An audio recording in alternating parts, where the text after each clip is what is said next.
Me and Dan, we're spending every last dollar in the world that we've got to make shirts that are going to start conversations about mental health. And they'd be like, wow, good luck to you boys. I think it's a shit idea. Once you started your social media journey, how did that actually affect your business? I'm going to throw my dad under the bus here, but he said, that Instagram page is going to get you nothing. And I was like, I'll show you, Dad. I'll show you.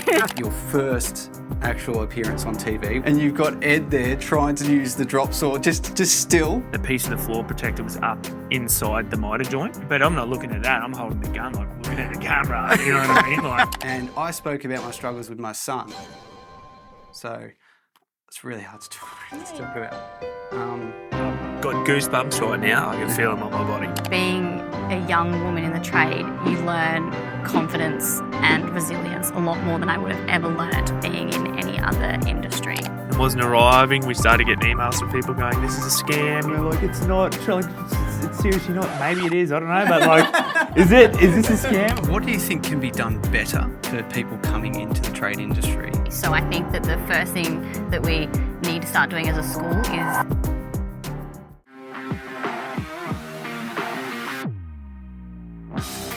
Society has told us that tradies are big, strong, burly blokes that just need to get on with it when the going gets tough. But what happens when it just simply gets too tough? Well, in this episode, I chat with Tamarah Vos and Dan Allen from TradeMutt, the company that creates eye-catching workwear, like this one, that helps get the conversation started about mental health. Tamarah shares her story about growing her Instagram following, and whilst also helping support her dad with depression. And Dan shares his tragic origins of TradeMutt and how he went from tradie to mental health advocate. This was a very vulnerable episode, not only for Tamarah and Dan, but also for myself. And if any of this content triggers you, I do recommend that you reach out and have a chat with the guys at TAX. That stands for This is a Conversation Starter, and it was created by Dan and Ed, the founders of TradeMutt. And they give away 50% of all of their profits to TAX, which is crazy. You can reach them over at tax.org, that is TIACS.org, or you can text or call them on the mobile number 0488 846 988. Now, I have been getting some awesome feedback about these episodes. They do take me a ton of effort, but I really do think it's worth it for the trade community. And what I need from you is to share it. So if you can just pause this podcast now, whatever you're on, and go ahead and hit that share button. Share it with your mate Shano, because I know everyone knows a Shano, and I'm sure he doesn't know about this podcast. Go ahead and share it with him. Oh yeah, and reviews. If you think I'm a dickhead, don't leave a review, please. But if you think any of these episodes have given you any value whatsoever, I would love it if you could leave a 5-star review. That would be much appreciated. Thank you. All right, now let's get straight into the podcast. Tamarah and Dan, you bloody legends, welcome to the podcast. all right. Thank you so much for having Thanks us. for having us. It's a pleasure to be here in our own office. Yeah. So I wanted to start with something a bit light-hearted to start with. What is your favourite tool? And it can't be Ed, because he's not here to defend himself. Well, I'm out of answers. That's fine.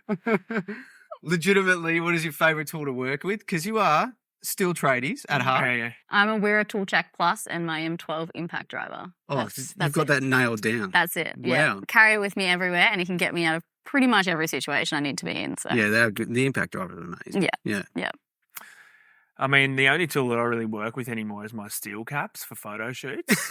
I feel like that's a bit of a cop-out. Yeah. Back on the days of the tools, I was very much a Metabo guy. Metabo? Oh. You're a chippy though, I'm yeah. really a chippy, but I really like the German engineering Yeah, side of yeah. things, and I just don't think Hilti was ever going to be the direction that I was going to go. It's kind of more of a plumber vibe. You wouldn't want to go down that way. But I carry my impact driver most places I go in my ute, so there's not much you can't do with that bad boy. Yeah, exactly.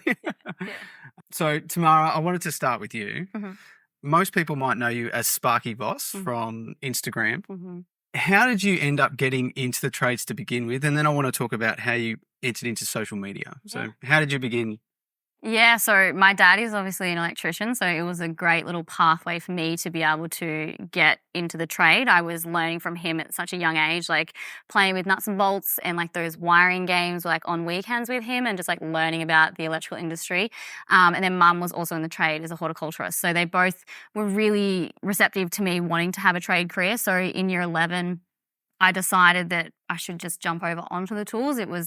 I was studying to go to university to actually study radiology, which Oh, wow. was going to be my career path if I didn't decide to get into the trade, but realised that, I maybe don't like sitting in a classroom for that long.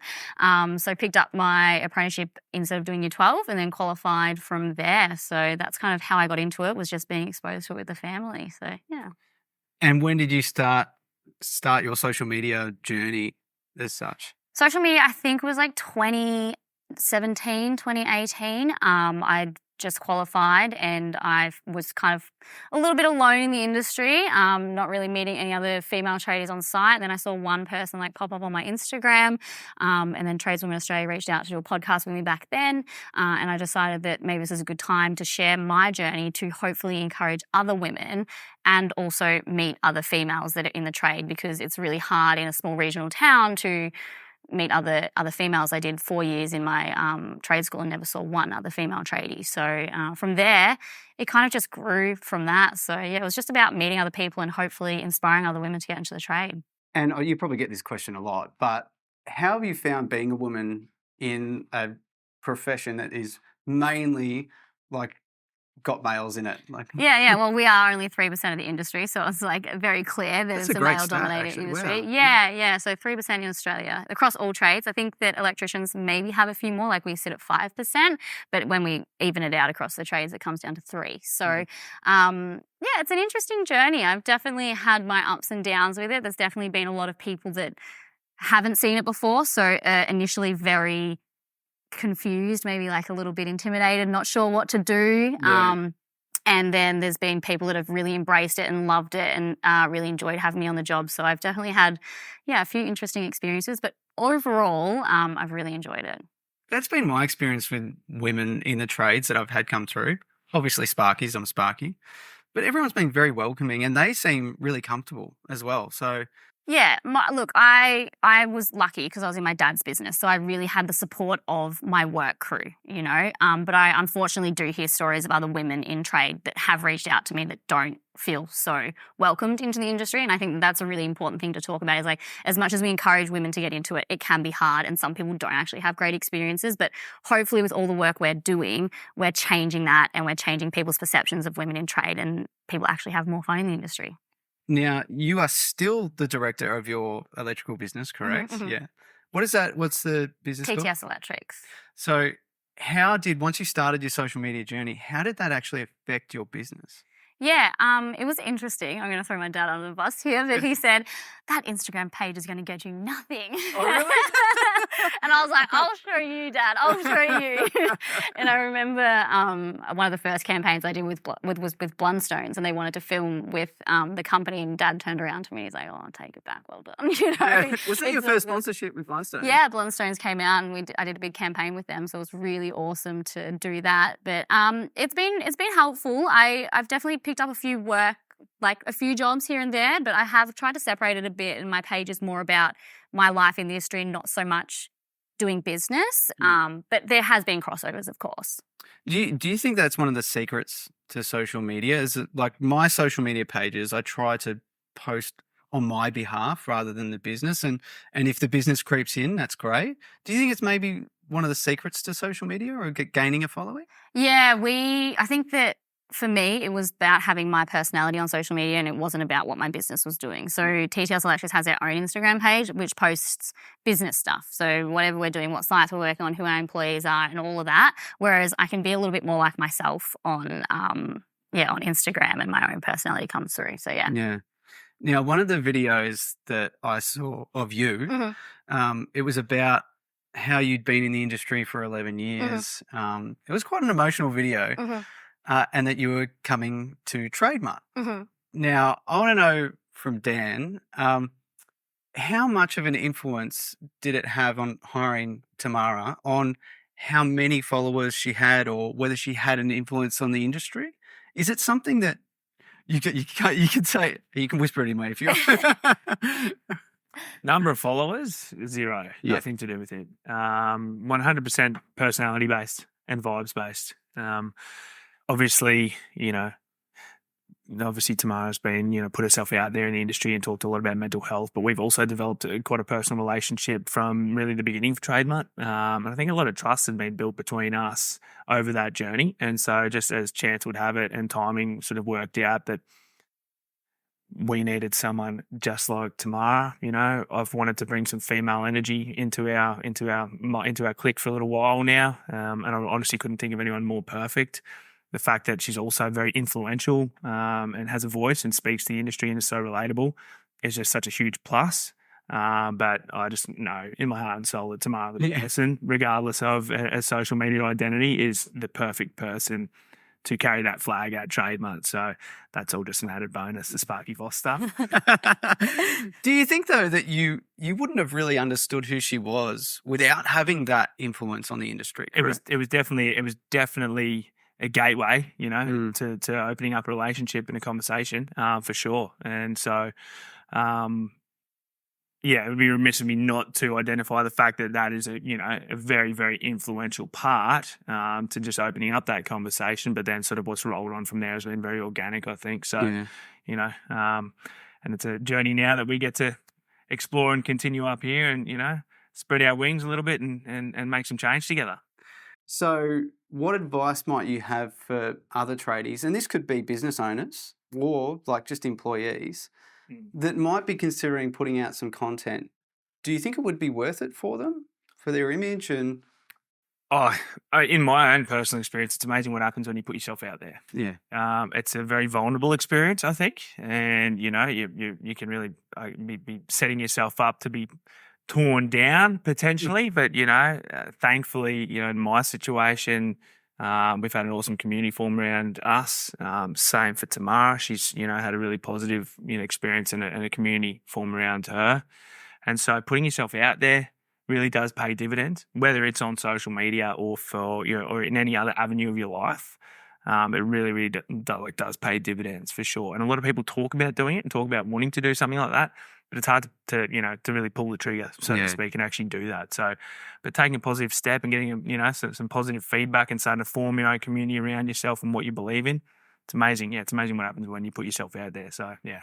Yeah, I agree. I agree for sure. That's been my experience with social media. You get the couple of keyboard warriors out there, but if you've got, it kind of gives you a bit of a thick skin as well. I think it really helps your whole mental state. I think sometimes depends. Well, yeah. I mean, it's when you're trying to bring positivity to the world, or realness and positivity, I guess, balanced together. The support, that we've sort of experienced on the TradeMutt side of things has been so positive, and obviously we're putting ourselves out there, standing for something that's so important in the industry. We don't see much of the keyboard warrior stuff, so when you do, it does cut deep. It really does. It can throw you. I mean, I know you're not supposed to read the comments sometimes, but it's all part and parcel of it. And it does build resilience in it. Helps you sort of understand the reality of things that are going on out there. But, again, I'm sure some of the things we'll talk about today as well is things like having support networks out there and knowing who's in your corner, who's got your back, who you can talk to in those times, and, what you should listen to and what you shouldn't listen to. If you're sort of on your own path and you believe in what you're putting out there, then that's being as true to yourself as you can is the best way forward. So keyboard warriors aside, just keep driving forward. 100%. Yeah. So Dan, you are no stranger to the limelight yourself. And I wanted to call out your TED Talk. I thought it was awesome, by the way. Really good work. Like thousands of people have watched that thing, and it had a really big impact when I was watching it. Actually, it was quite upbeat for a TED Talk about depression and suicide. But you bloody got me at the end, I tell you what. That absolutely killed me. But I do want to talk about your first actual appearance on TV, which was the 6 o'clock news, which was hilarious. But I was watching it the other day, and you've got Ed there trying to use the drop saw, just just still waiting for him to do it. And your hair was like right out here. It was hilarious. I had no grey hairs at that point in time either. I don't know what that says on the business shirt. But yeah, no, we look back on that and laugh. We talk about that a lot when we do, a lot of public speaking and that kind of stuff.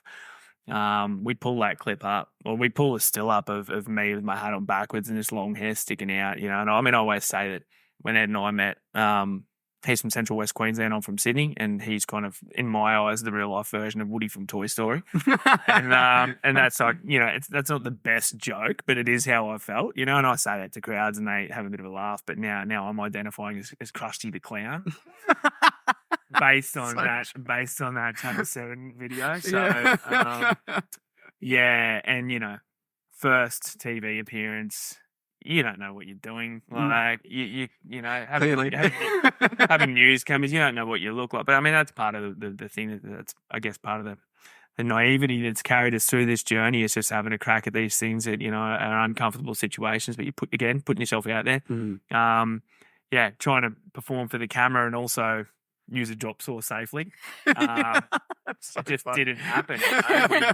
They've also, they were telling us, can you get around, grab some tools and do some work? And we're like looking for things we can do. And there's a couple bits of skirting board. We've cut all the skirting boards into this house, but they weren't nailed off yet.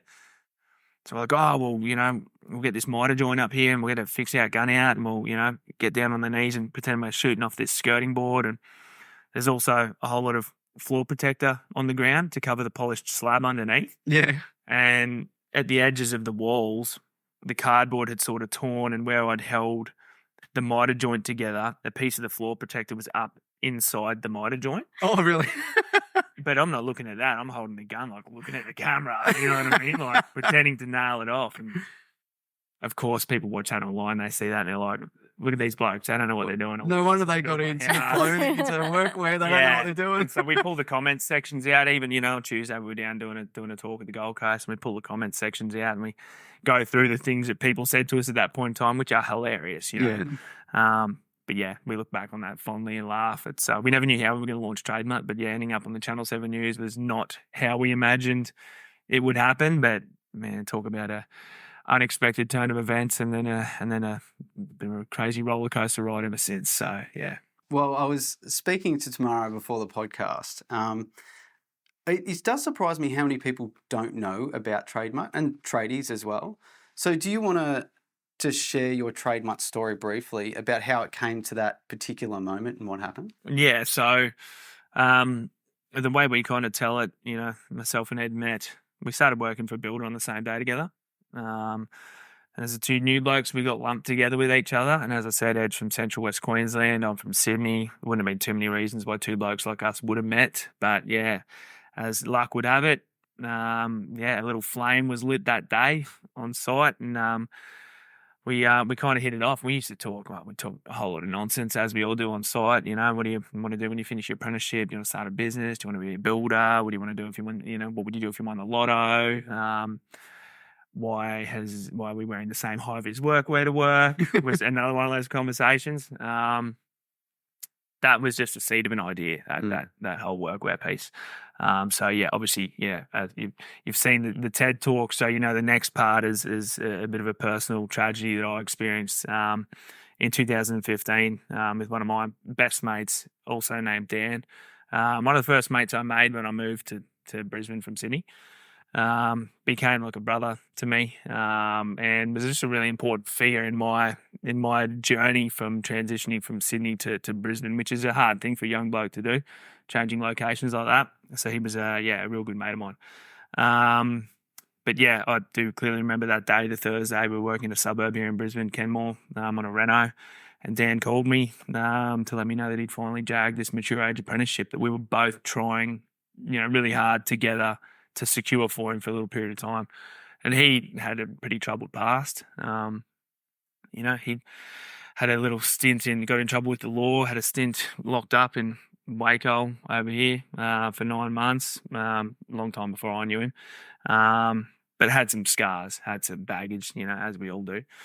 But that day was the day where it was all good. It was all like finally, things were turning around. Honestly, couldn't have been better. A better vibe coming through the phone. So the next phone call I got 3 days later from one of our other mates to let me know that Dan had taken his life the night before, just came so out of the blue because, well, I mean, any call like that is always going to come out of the blue.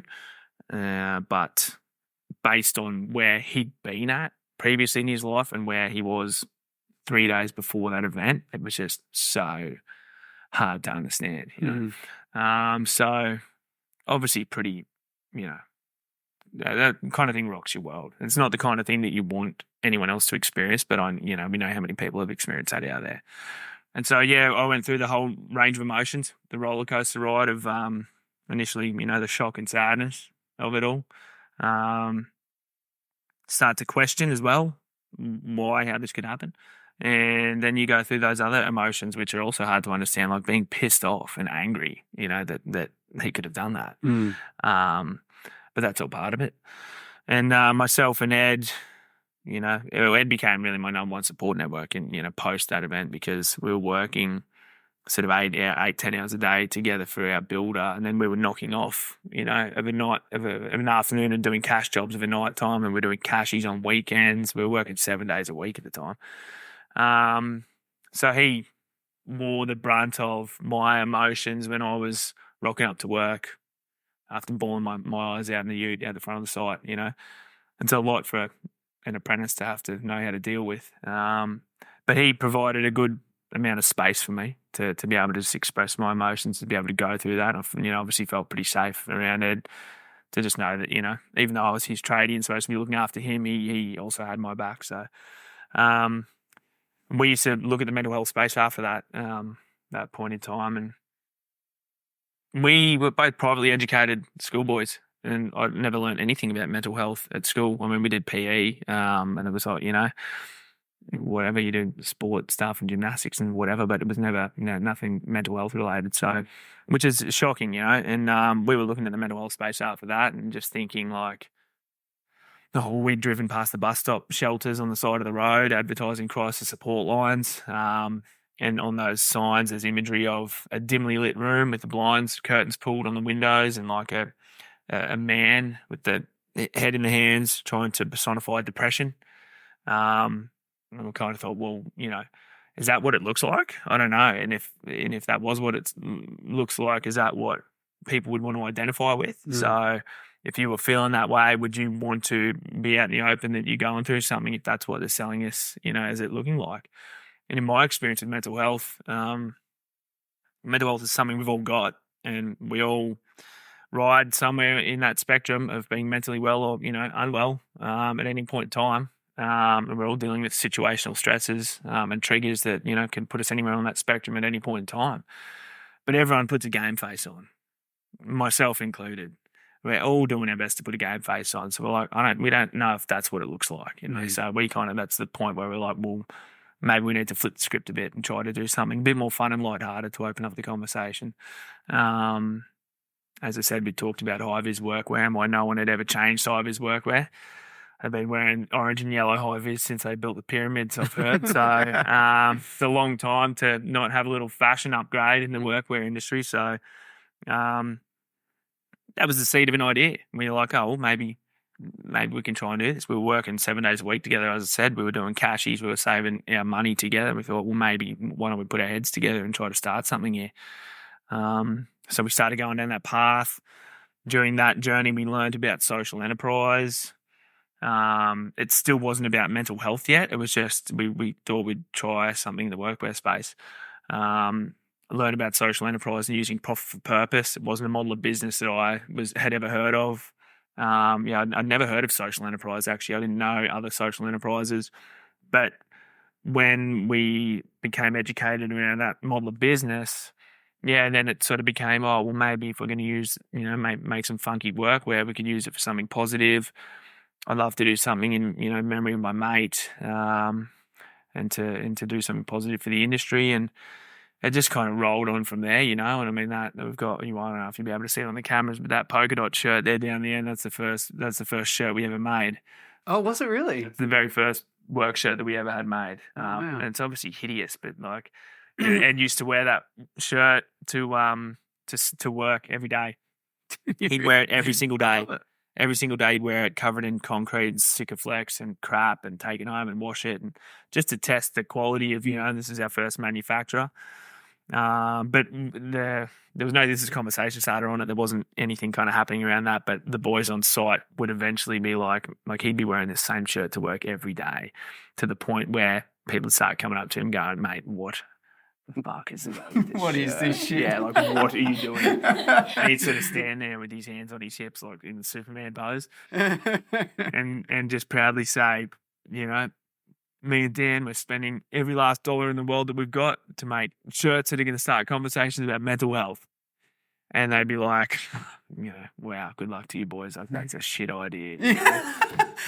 You're crazy until you make it, mate. Yeah, you want to spend your life savings on something like that? Go nuts. But you're the crazy one. So just so you know. So yeah. And it just kind of rolled on from there. So yeah. What really struck me about your TED Talk was the time it took from when the absolute elation of Dan calling you and saying, "I've got this new adult apprenticeship," to the point where he did commit suicide. Now, I struggle to understand it, and I can't imagine you guys at the time what that was like for you.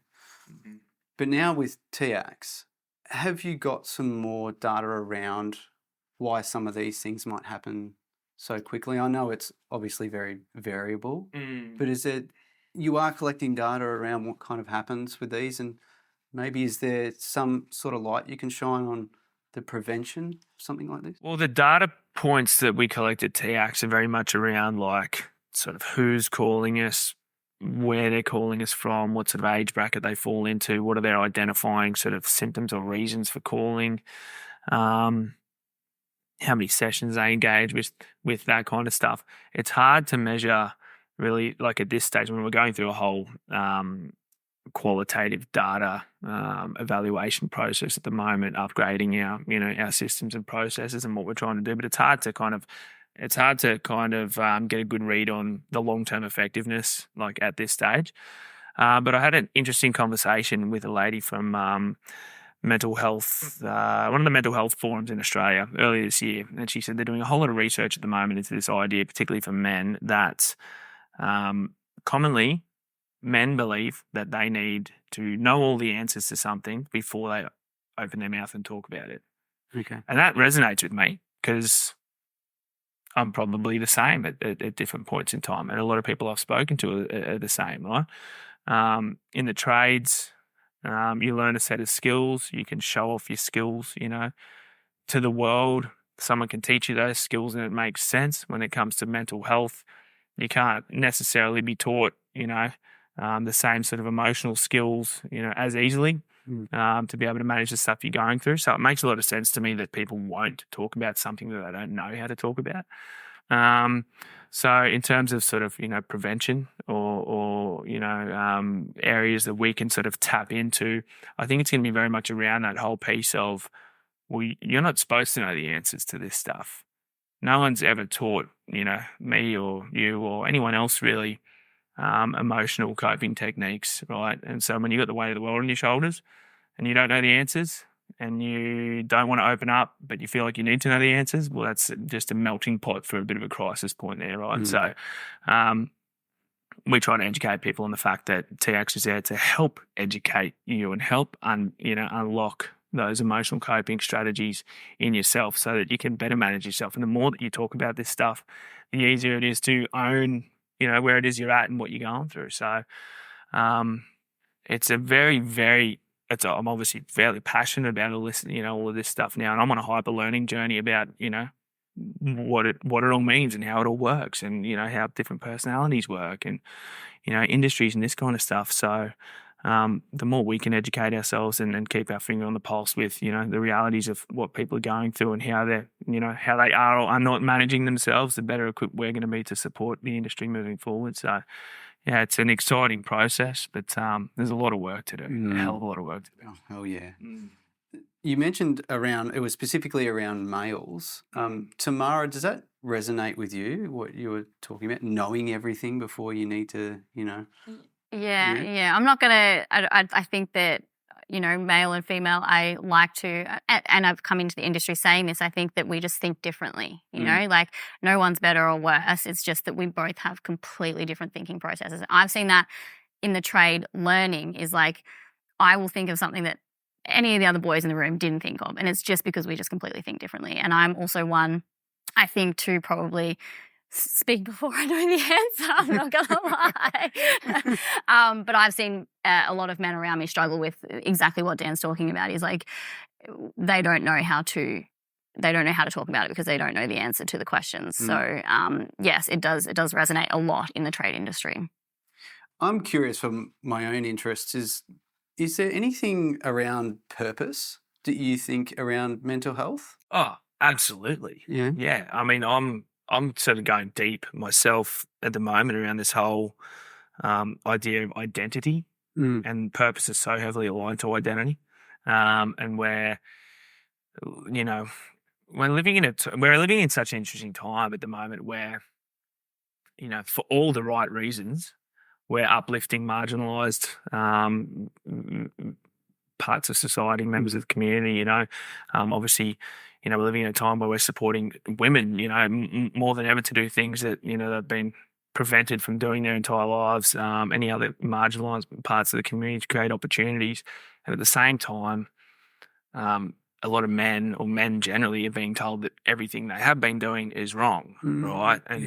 And also completely relatable and understandable why, but that rebuilding of that gender identity is a much slower process. And so I think a lot of people are finding themselves in a position where, they're doing the best they can. They're kind of being told that, a lot of these behaviours and ways they've gone about things in the past is incorrect and wrong, but it's kind of like, well, what's the right way to go about it? Exactly. So I think this whole part of the male identity, and then, to your point, your purpose in life within that, and what does purpose mean? Like, what does purpose mean to you? Or what does purpose mean to you? Like, is it your job? Is it your family? Is it needing to be doing something that's changing the world? Because everywhere we look, we're being, fed all this sort of media, like, social media or other media forms of people either doing great things or really horrible things.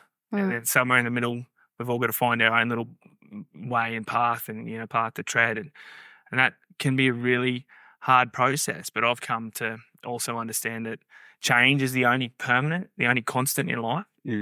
I think that's attached to some Buddhist philosophy, if I'm honest with you. But it's so true. Yeah. It's so purpose, you can find purpose in so many different parts of your life, but purpose is something that changes as well, just as we're all changing throughout our life. So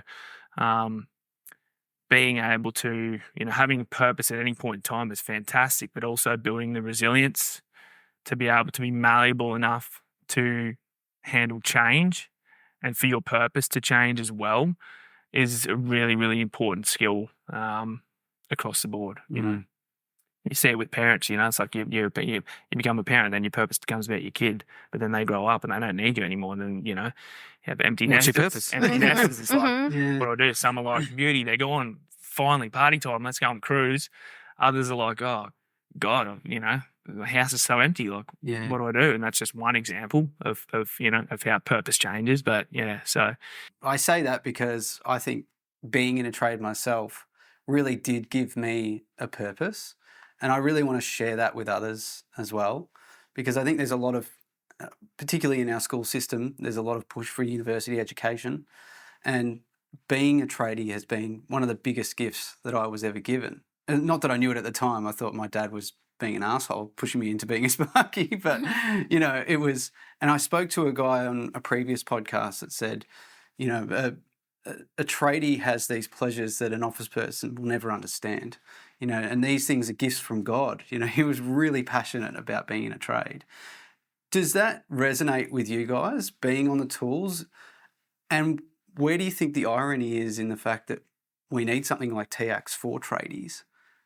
Because if it's the purpose of being a tradie, then, and we've got all this mental health, how does that kind of, where does that sit? So I can, we'll both have a crack at this one, but I think I can jump in on the whole idea of there's been studies into, when people take their own lives. One of the most common things that when they lead into that is that they just feel useless. They feel useless and like a burden. So if you just take that idea and then flip that into what we've just been talking about, into getting a trade where you're very useful. Useful, exactly. And you pick up a set of skills, and I'm not saying getting a trade is the solution to, solving the mental health crisis, but purpose, feeling useful, feeling needed, having a set of skills that you can add value with to a community or a workplace or a customer is a great feeling. Yeah. And I think that's really, really important. And that's one of the best things that I got from having a trade as well. Because I went from having, not really any idea of purpose or what skills I had or value to add to the world in a professional sense, to then gaining a set of skills where within that you build a whole lot of confidence. Feeling useful and building confidence. If I had one superpower, it would be to just shoot confidence into people's chests. Self-confidence, I think, is one of the most important things that we can all develop. And getting a trade and developing a useful set of skills is such a great way to develop self-confidence in yourself and your ability to add value in the world around you. So that's just my take on that. Yeah. That's a tough act to follow. I know. Oh my God. No, case in point, right? Because I'm not sure what path Tamarah's about to go down, but like, bam, you do a trade, you pick up a set of skills, and now she's here, adding an incredible amount of value with TradeMutt in a marketing role, which you would have never done. I know, crazy. The skills were built in the trade. Exactly. Yeah, no, I think it's on this whole thing is being useful, and I think being a young woman in the trade, you learn confidence and resilience a lot more than I would have ever learned being in any other industry, and just like self-reliance and vulnerability and all that kind of stuff I would never have gotten if I had just gone out into the world and probably studied. Also, the shame around going to get a trade is something that we really need to change. And when I left, when I left school in year 11, I was at a private school as well, and they basically just said, "Good luck to you." Really? And a lot of everyone was like, "Oh, trades are exactly what people think they are." But I think the more that we change that, the more that we see the younger generation coming through the trade and actually having confidence in it and realizing that it's useful and purposeful, that is also how we're changing this mental health issue. Because when our parents were doing it, it was because they were told that's all they could do. Or, the older generation was told that's all they can do. And there's some of the people that really struggle with talking about their mental health. So I think that the more we celebrate being in a trade, the more people feel confident in the trade. It builds this level of resilience, purpose, confidence, everything like that, where they feel confident to speak about their mental health as well. So I think that is really important. And it's definitely been an interesting journey for me about purpose. We've been talking about, I was in the trade, I thought that was it.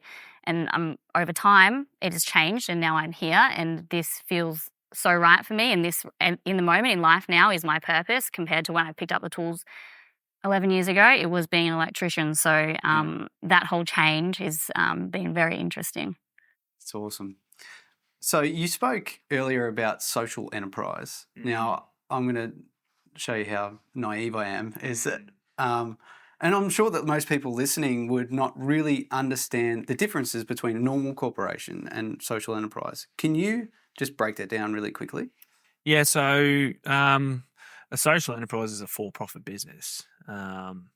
We're governed by, we're a social traders certified social enterprise. And so there's some requirements to be a certified social enterprise that dictates that you will contribute 50% of your profits, time or efforts into actively contributing to a cause that you advocate for.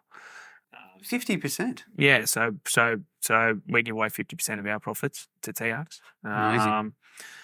You got to be making a profit to give 50% of it away too. So not necessarily the case for the first 2 years of business. Purpose-led business.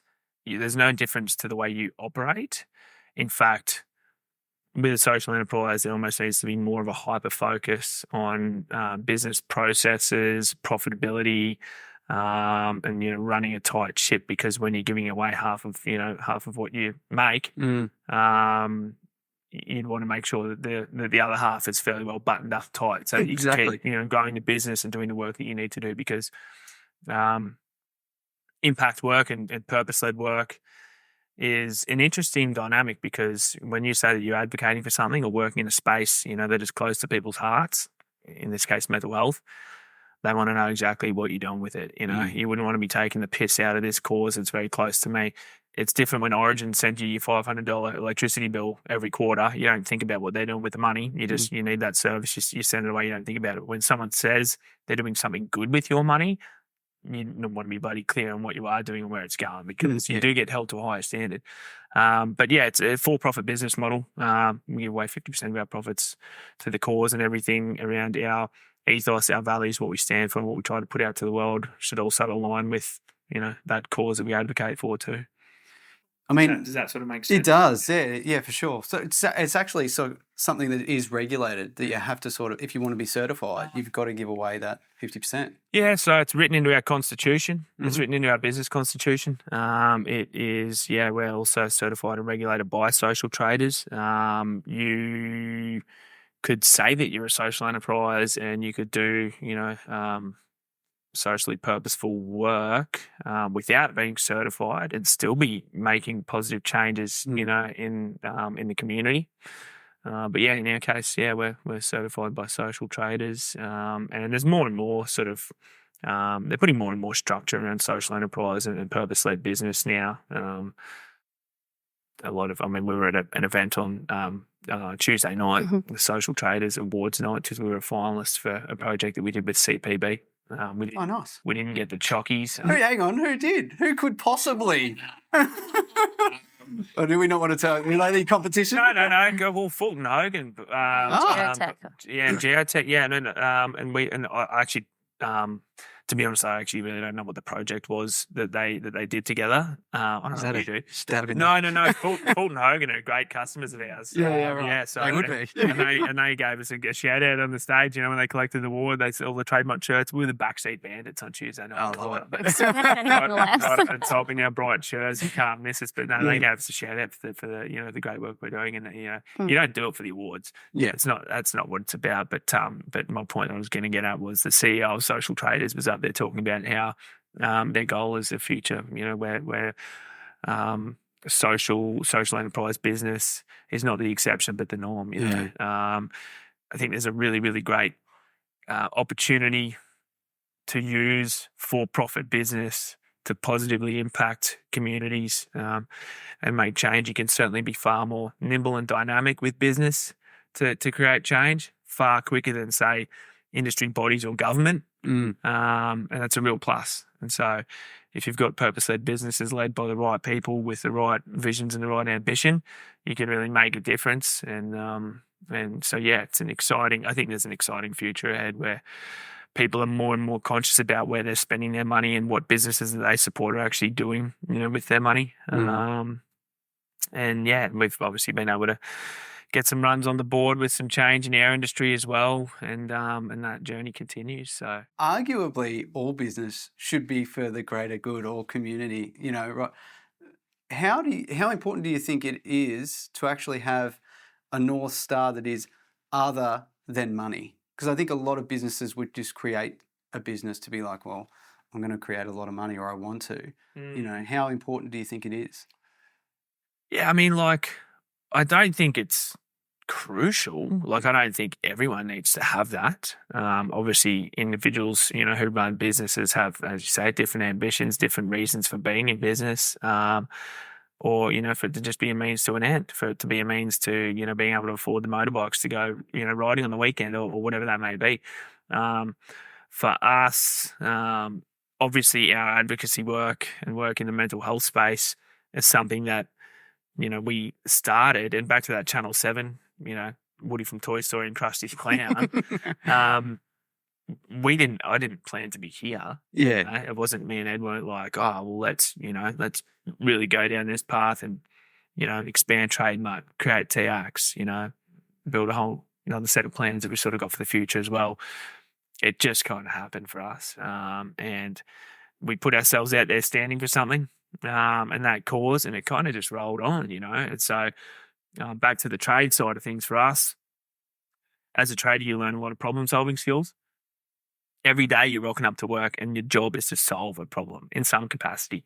And we've sort of brought that mentality into this. And every day we come in and it's like, righto, what's the next problem? What's the next problem? How do we solve it? At varying degrees. And so our North Star, or, our sort of guiding light in the cause that we advocate for, keeps us on track. But our drive to want to continue to solve those problems also keeps us on track.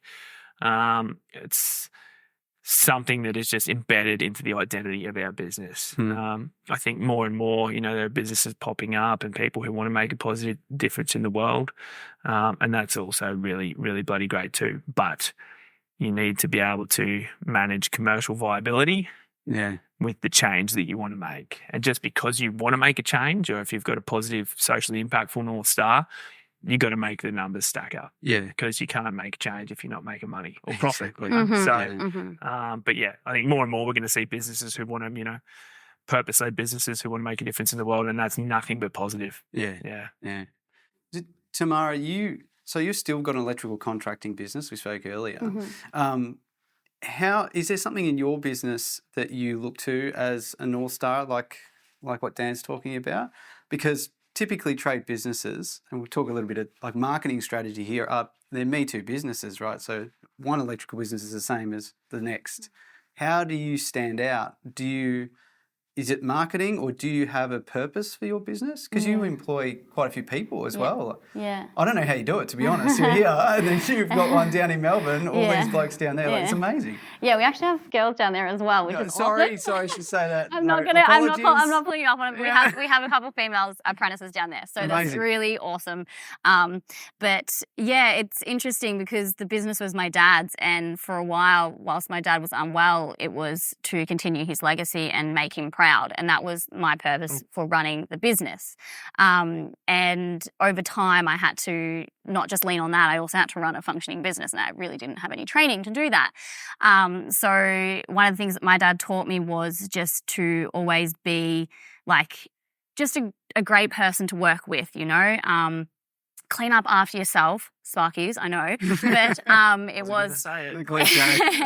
it was to leave the worksite cleaner than you came, and it was to just always be kind to the customers and sometimes go above and beyond, and really just be that friendly face in the community. You can definitely get tradies that are not that fun to work with, and we didn't want to be like that. So a big thing that we had with all our staff was just really making sure that we were looking after the people that we were working for, and they all had really positive experiences. And that was just something that I really tried to make sure happened in the business over time. And I believe it has. It's still running, so that's positive. It's a good sign. Yeah. So that's kind of, I liked, and that's what made us a little bit different to everyone else, was we really tried that personal connection. And we weren't a massive business, but if I had somebody on a job, I tried to keep them on the job from start to finish. So there was a common face, so it wasn't just random people rocking up at your door every day and they're having to re-explain the project, or they didn't know who they were. They started to build trust in that person, and they ran the job and finished it off and signed it and made sure the customer was happy. Yeah.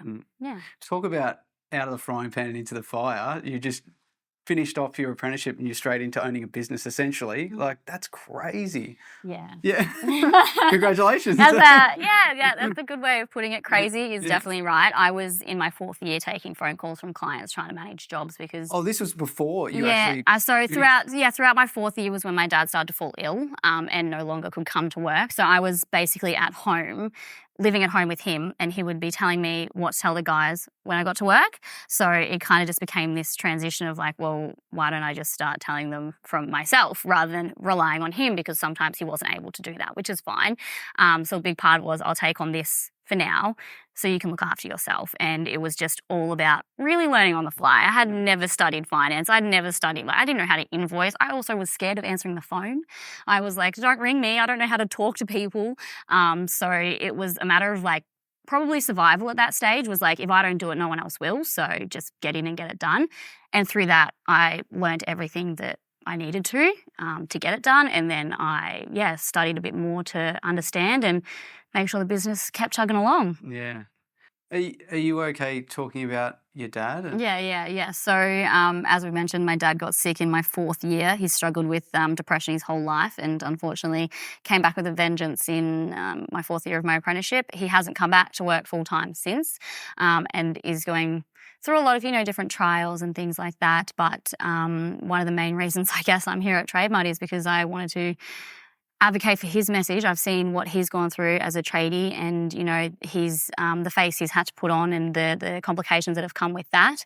And I've wanted to make sure that I can come out and be a bit more vulnerable, one, so I don't end up like that, but two, so I can tell people it's okay to be vulnerable so they don't end up like that as well.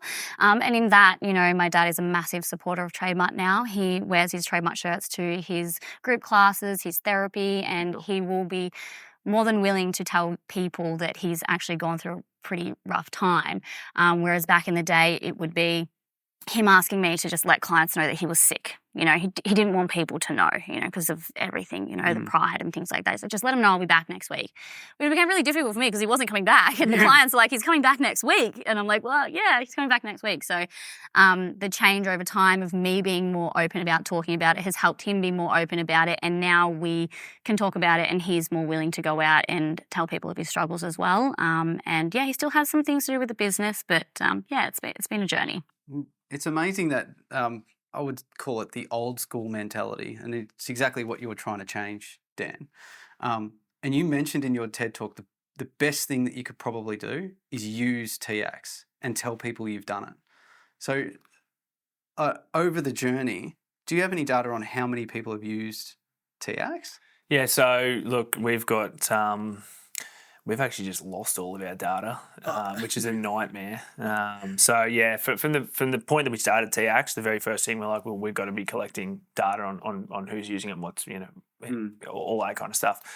We use a third-party contractor impact measurement organisation who earlier this year went into administration, and it just everything just a real nightmare, to be honest, because we've done so much work too, so we're rebuilding the whole thing at the moment. So the data that we have been collecting is actually kind of a bit dirty. There's like some double ups of like individual numbers that have contacted us and this kind of stuff, so some of the data points are a bit dirty, but the estimate is around about 19,000 individuals who have reached out to TX for on average 4 sessions per person. So we can hang out. Yeah, we can hang out on that. The vision for TX is to be the mental health support service that people tell their mates about. That's important for us for 2 reasons. People aren't going to tell their mates about it if it's shit. Yeah. It's a shit experience. Yeah. So that holds us to account for quality. And the other important part about telling their mates about it is breaking down the social barriers to talking about help-seeking behaviours. So they're 2 really key points that, and as you brought up, that was kind of the point of the TED Talk. It's like everyone talks about needing to talk about mental health. Yeah. But they talk about needing to talk about it. They don't actually talk about it or their experience. And that's all you can talk about is your own experience. There's no point talking about anyone else's experience. You can identify someone else who's been through some stuff, but you can't talk about what that process was like for them or what they went through. And to the conversation with Tamarah right now, her dad's been through it. We've all been through it. Her dad's been through it proper. And so it's the whole family. But it's obviously taken him time to, figure out how to start talking about it. And back to the point of people don't talk about things unless they know the answers to it. What goes on between the ears can be pretty complex, so finding those answers and accepting and, owning where you're at, and that's such a huge part of it, isn't it? Acceptance and ownership of the fact that has been your reality. The more you own it and accept it and talk about it, the easier it is to manage, so. Well, I wanted to give you a story because often your impact can't be measured of what you've been able to create, right? So you've got all these, unfortunately, the data points that are missing in the phone. Let's say 20,000 people you've impacted, right, with TX, okay, that are measurable. Yeah. But it's the immeasurable, I think, that maybe you will never see, right? So where I used to work at Ventia, we used to have, and eventually this became a norm, like mental health days. And I was kind of one of the leaders there. And I spoke about my struggles with my son. So it's really hard to talk about. So he went through a really, really hard time when I was younger. And it was so hard. Like, you guys weren't around then. And I know at the time I would have used something like this service. So I spoke about my son Oakley and what happened to him. And that speech impacted, I know it impacted a whole group of people. And without you creating something like this, that wouldn't have happened.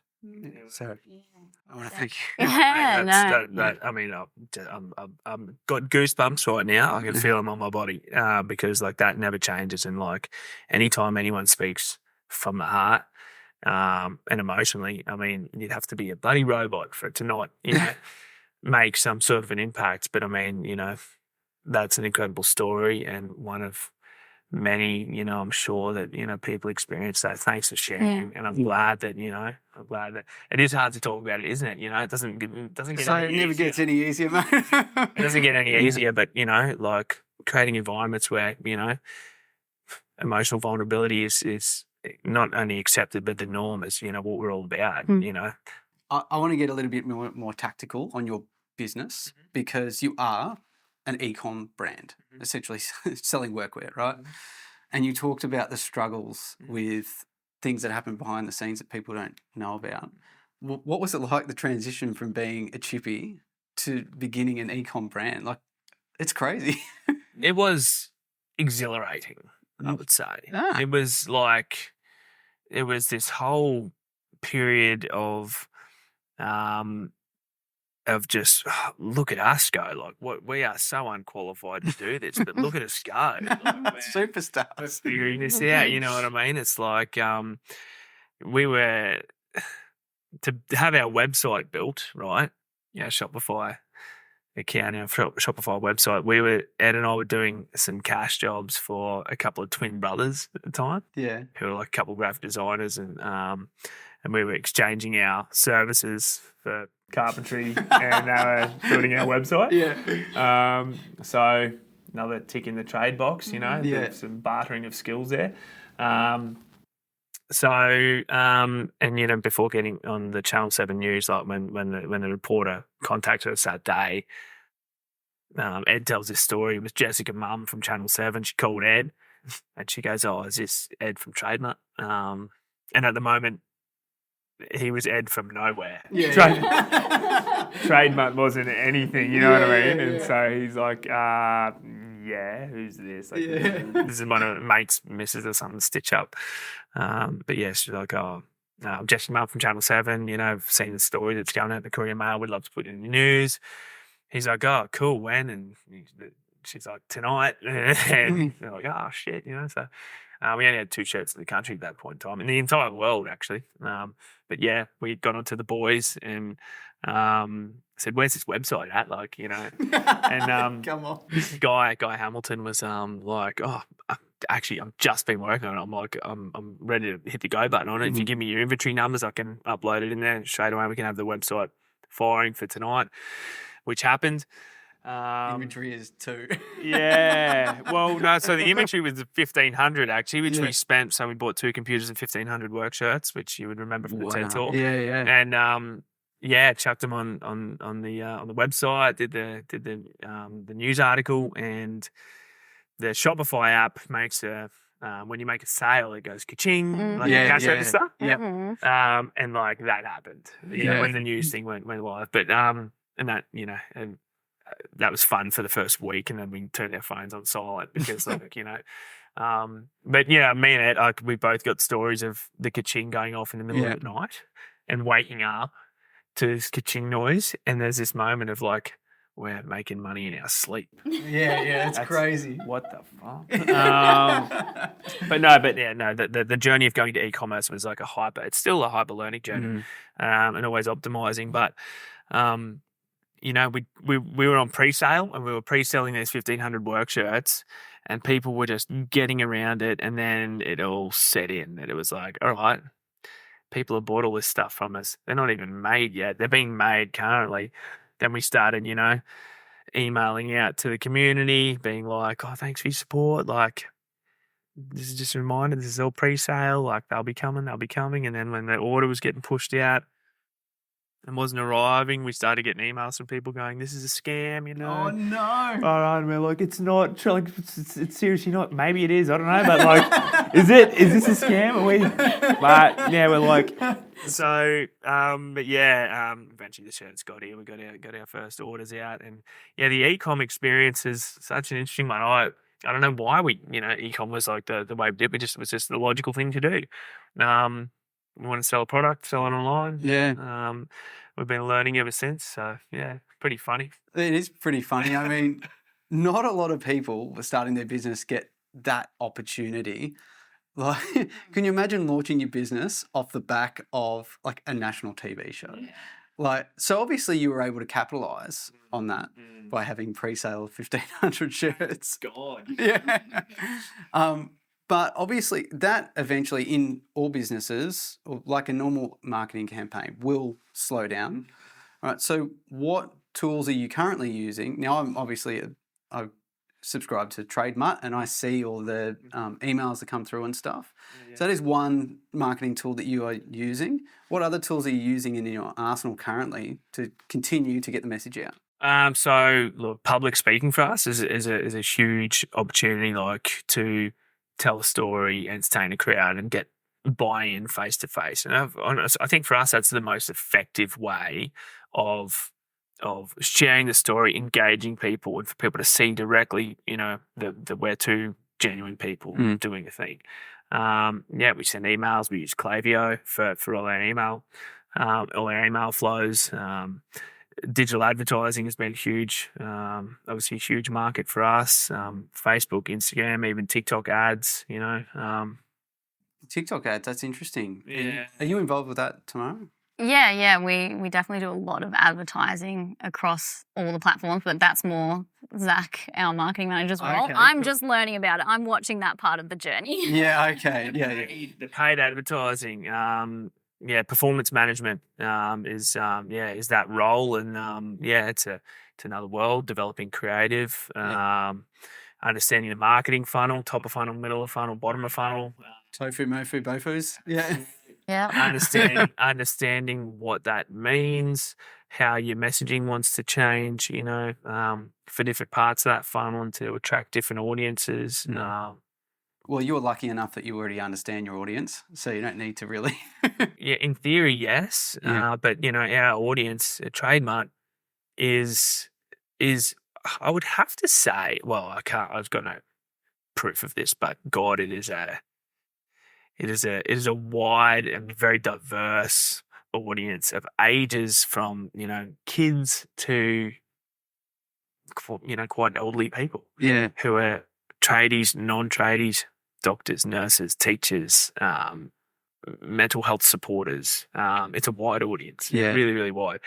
But people bought into the story and who we are as people and what the product stands for, and it's attracted, a really wide audience. And sometimes, I've been on the tools for 6 years, right? And I'll always be a tradie at heart. I'd probably be pretty sluggish around a building site if I was to cruise back out there now. So, and things change. Like, things have changed a lot in the last 6 years, in the world in the industry. So, I'm not necessarily as up to speed with a lot of those changes as what I probably should be, to be talking to the audience that we are. But, the fundamentals are there. So we know our audience. But other platforms. That TED Talk was great. I spoke about public speaking. That's probably an example of that. But to a potentially global audience with that TEDx badge of approval. Yeah, exactly. Yeah, which gives credibility. Word of mouth. In terms of marketing and advertising, these shirts, they advertise themselves when people wear them. So another big part of what you're doing, obviously, you've got online retail that you do, but you've got a wholesale part as well. Obviously your partners play a huge part in your distribution. So actually the first time I heard about TradeMutt was on the block. Do you want to speak about how that partnership came about? So Jimmy and Tam Would it have been those two? It was, Would I it have think, been I think it those was two? those two. remember. Yeah, because you need the suit, right? I just remember TradeMutt from that. No, so it must have been Jimmy and Tam were the first block contestants to wear TradeMutt. I remember back at our East Brisbane office when Jimmy came in one day, and he's a plumber, still is a plumber, and said, I want to grab some shirts. He goes, oh, between you and me, I'm not supposed to tell anyone, but I think we're going to be on the block. Oh, really? He goes, if we are, we want to wear your stuff. And I'm like, yeah. I mean, awesome. Obviously, commercially, like the block is, they've got key stakeholders and sponsors and other workwear brands who are, they're funders, I guess. So it was a nice little in to have a couple of contestants who just wanted to wear the shirts, and that was awesome to see. It's like, we couldn't have been prepared for any of the things that we've experienced over this journey. They've just sort of happened, and you're just surprised. And that's another one of those moments where you're like, wow, like, look at that. It's not us looking like Krusty the Clown on TV. It's these other two tradies. There are a couple on there wearing our stuff. And, lots of people seeing it. And supporters of the brand are really pumped to see the brand get further out there. So, people see it and take photos and send them through. This is awesome. Good for you guys. Rah, rah. Well, another huge partner, obviously, recently has been Bunnings, which is just so cool. Yeah. And I've seen you guys on socials. Yeah. Tamarah, you up front there, which has been awesome. How did that actually come about? So, our one of our co-CEOs over at TX, Jason Banks, is the former state manager of Bunnings Queensland. That's handy. How the hell we got found such good talent to come over and join the TX crew, I'll never know, but it happened. He's a bloody legend, and he's one of these hires. I don't even saying hire, like, that's so weird, because like I don't even consider most of what we do as like hiring people to be in a role. Yeah. It's like we're attracting, key individuals to join this movement that we can't continue to grow them without. And, Tamarah's another perfect example of that. But Banksy had that background with Bunnings. So that was just that. He had, he's got mates who still work at Bunnings and that kind of stuff. But once he started posting about working at TX, one of his old contacts said, oh, this is great, and you should come to the Bunnings trade shows, and started to display, everything TradeMutt TX and what you're doing. And so, of course, we're like, oh, yeah, let's do that. So we went to the Bunnings trade shows. And then myself and Ed met Mike Schneider, the MD at Bunnings, and he came and spoke to us, and he was like, this is awesome. We should be doing something with you guys. And we were like, okay, yeah, you should be. Yeah. And so, and that was about 2 years ago. And we sent some stuff into Bunnings, and started that conversation, and it just kind of rolled on. But I think in that scenario, having a guy like Banksy there to almost sort of be able to vouch, for us and for what we were doing and the structures and systems that we've got in place was a real positive. But the timing of it was right. Yeah. And Bunnings apparently is the most trusted, not apparently, Bunnings is the most trusted brand in Australia. Is it really? Mm-hmm. I mean, that doesn't surprise me, actually, to be honest. Yeah. And so for them to be working with the second and third most trusted brands in Australia, it just makes sense. Doesn't it? I don't know which one, TradeMutt, TX, who's second and third, but anyway. So really cool. Again, mind-blowing. Used to, we've all probably been into Bunnings trade to pick up, probably conduit for you guys, timber for me. But mind-blowing. It's hard to imagine, what an absolute juggernaut, and to have the confidence that's been instilled in us by a company like that who want to jump on board just is another, I guess, feather in our cap to know that, what we're doing is cutting through and that we're on the right track, but we can't continue to grow it and evolve it and do what needs to be done and meet the industry where it needs to be met without partners and supportive organisations like Bunnings. So a huge partnership, but one that makes sense for us to continue to grow what we're doing, and where that's going to lead to next, who knows? Yeah. Well, I want to shift gears a little bit and talk about apprentices, because part of the reason why I do these podcasts and stuff is that my North Star is really around how can we get some of the next generation into trades, because it's given me so many good opportunities. So what do you think can be done better so that we can kind of advocate for people coming into the trade industry? And I know obviously you're employing a few apprentices at the moment, Tamarah. What do you think we're doing right, and what do you think we can improve on in the whole of Australia? Yeah, I love going out to schools and speaking to the kids that want to get in an apprenticeship, because I didn't have that opportunity. So I think that the first thing that we need to start doing as a school is encouraging kids to actually take on that career path, and exposing them to what is like, yes, we're starting with like those school-based apprenticeships and stuff, but not having the shame or the feeling that you can't do VCE and you have to do this. It's like, actually, no, I want to do this and not VCE or whatever we call it up here. So I think it's just getting into schools and talking to kids before year 11 and 12. It needs to be like year 10 where they're actually deciding what their career is going to be. Because if you're year 11 or 12, you're kind of like already stuck in going that way. So I think the younger the better to help them actually have a choice. So I just really think that getting people into schools and talking to the kids is a really good place to start, and then making sure that the environment they're actually going into is a really supportive workplace is really important as well. Yeah, so obviously that's on the trainers, and we've got these group training organisations, which kind of just seem like they're churning out these apprentices for the sake of it, to be honest. So, but there is obviously a reason for why they're there. Is there anything that you think TradeMutt could do for apprenticeships? Yeah, well, so I would also echo everything Tamarah said. The culture piece, the workplace culture, is, I think, something where TradeMutt's already having an impact. And I think that's one of the most important pieces to the whole puzzle, is once and for all evolving this workplace culture from the olden days to the modern days, the current day, and understanding that, having an apprentice is a privilege, right? And having someone malleable in the palm of your hands that you can mold is a really precious experience, I would say. And so, not everyone's up for that. Not everyone's up for sort of guiding. Some people just want to, put their earmuffs on and do their own work, right? And that's okay. Nothing wrong with that.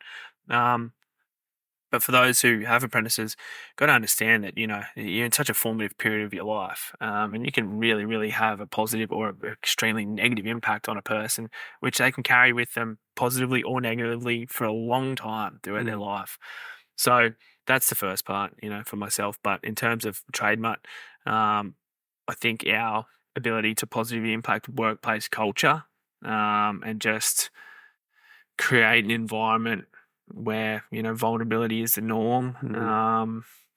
Obviously, workplace bullying is something that, needs to continue to be stamped out. Not sure what the answer is for that one. Well, that's just a time and an experience thing, I think. But yeah, I think we can play a massive role in TAX as well, obviously, because I think everyone should be doing an apprenticeship. I like it if I was running for PM, God forbid. My first policy would be to bring back, how you used to do conscription for the military? The same thing, but for apprenticeships. We've got a skill shortage in this country. We've also got, hearing Tamarah talk about, when you're in grade 10 and thinking about what you're going to do for your career, I was sort of sitting here thinking, that's an obvious thing that people need to be thinking about, but you can't be making permanent decisions about your career at that point in time. That's a point in time where you need to be exposed to the kinds of things that you might like to try. Exactly. Because by trying things, that's how you figure out where your strengths are, what you do like, what you don't like, which starts to open up the path forward for you. So I would add, and I think the skills that you learn from becoming an apprentice and getting a trade are invaluable. They give you the skills and the structure and the work ethic that you can apply to anything in life. And instead of getting up to your eyeballs in debt by going to uni, doing a degree that you're not sure where it can even take you, just because everyone else around you is, doing that or feeling the pressure to, do that, it just, to me, it just doesn't seem like the right move. No. So I would be making people do apprenticeships for sure to build that set of skills. They might hopefully stay in the trades and help to solve this skill shortage that we've got, because we've got a hell of a lot of houses that we need to build around the country to keep up with population growth, not to mention the 2032 Olympics, if that's ever going to get off the ground.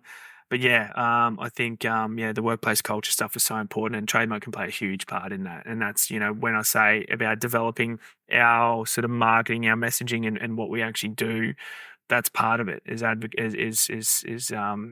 evolving the TradeMutt offering to be able to support the industry more in whatever way we can, and that's where moving with the cause as it moves and understanding where we can play a part is really key for us. Vote one Dan for PM. All my other policies are probably questionable. No kidding. God, they'd have to do a fairly rigorous background check. But yeah, I think it's a great idea. Yeah, I think so too. I actually do. I think it's not bad.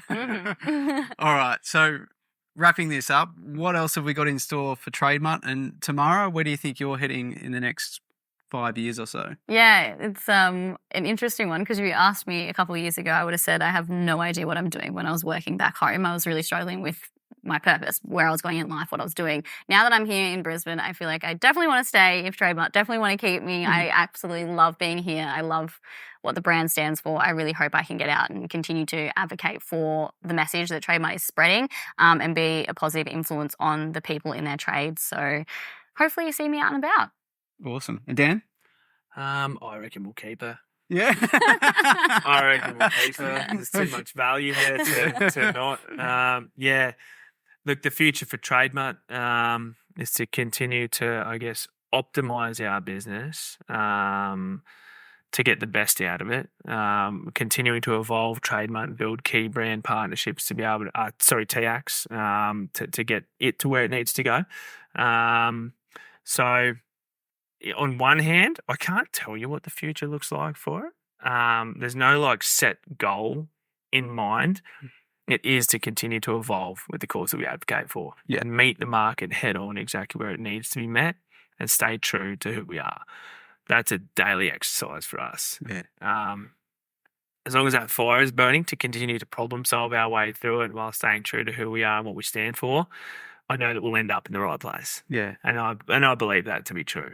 So Tamarah and Dan, thank you so much for being on the podcast. I just want to thank you both, because I don't think TradeMutt and TX, it probably has the most impact on any other business that I've ever looked at. So I really just want to thank you for coming here today and advocating for what you guys do. So thank you very much for coming on the podcast. Oh, thank you so much for having us. It's been a pleasure. Nice to have a yarn. It's good to have conversation, which is what we're all about, isn't it? Yeah, that's it, mate. Thanks, guys. Thank you. A big thank you to Tamarah and Dan for being on the Digital Tradie podcast. I know some of these conversations can be awkward, but I think leading by example is the best thing that I can do. So if you are struggling with any of your mental health and you want to chat with someone, I've got all of the links in the description below.